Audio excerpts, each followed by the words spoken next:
السلام عليكم ورحمة الله وبركاته. مدى رير سوماليان iyo umada islaamkayba waa idin islaamay meel kasta aad joogtaanba. War waxa la soo sheegay in laga qaxayo magaalada Ceeri Gaabo. Beeshii dhulbahante way qaxaysaa. Magaalada Ceeri Gaabo waa ka qaxaysaa. Haddaba magaaladii xabadi kama socoto dagaal kama socdo.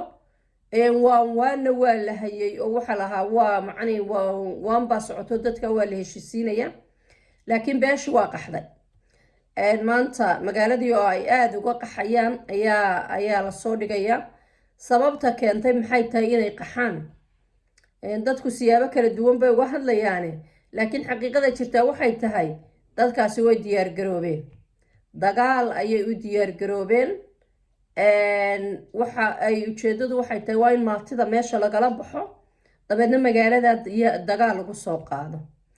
waxaan aaminsanahay dagaalkaasi inuu waqti kooban gudihii ku dhici doono.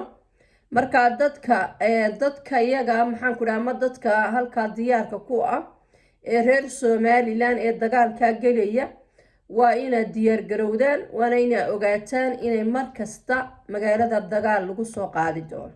inagu kuwa dagaalka ah weerarka ama nihin difaac baynu nahay, laakiin waa inaynu difaaceena u diyaar garowno. waa inuu reer walba ciidankiisu diyaar biri iyo maanta noqdo. waa inaynu cusbitaaladaynu dhaawaca dhiganayno diyaar garayno. waa inaynu dawooyinka la isticmaali doono diyaar garayno. waa inaynu maxaan ku dhahay oxygen-ta la isticmaali doono diyaar garayno. waa inaynu ambalaasyada dhaawaca keeni doono diyaar garayno. waa inaynu dhakhaatiirta dadka qaabili doonto diyaar garayno. waa inaynu neerasta dadka qaabili doonto diyaar garayno. waa inaynu inagu kuwa weerarka qaadaya ma nihin, laakiin dagaalka diyaar u ahaano. waxaan aaminsanahay inaanu reerkaas oo keliya ahayn cidda dagaalka soo geli doonta. dagaalka maamulaha ka dambeeya, dowladaha ka dambeeya, dad badan baa ka dambeeya. sidaa aawadeedna wuxuu noqon doonaa dagaal culus.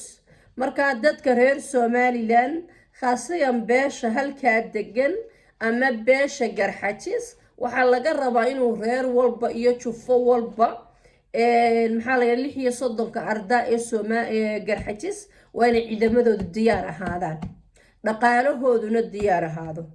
cidda maamulaysa waa dadka dalkii jooga, laakiin qurba joogtana xilka saaran wuxuu yahay waa dhaqaalaha inaan diyaarino, taladana inaynu wax ku yeelano, taladana wax ka macnihii dadkaasa maamul kale dalkii jooga, laakiin inaynu talada gudbino. marka waxa muhiim ah inaynu waaqiciga maxaa la yiraahdaa noqono dad xaqiiqada ku nool oo maxaan ku dhahday ogaano inuu dagaalkaasi markuu doono qarxi doono. sida aawadeed waxaa loo baahayay dhammaan jufooyinka kala duwan ee Garxajis waa inay maxaan ku dhahday ciidamadoodu diyaariyaan. waa inay ciidamadoodu diyaarsan leeyahay bisada maxaa simba bisad baa iga hoos ciyays. marka waa inay maxaan ku dhahdaa ciidamadu ay noo diyaarsan yihiin. waa inay wax kastaaba waa inay diyaar ahaadaan. waa inaan lagu lugo-in waan baa la wadaa iyo nabad baa la wadaa. nabadi ma jirto. dadkani way soo diyaar garoobeen. dagaalkan xamar baa laga soo abaabulay.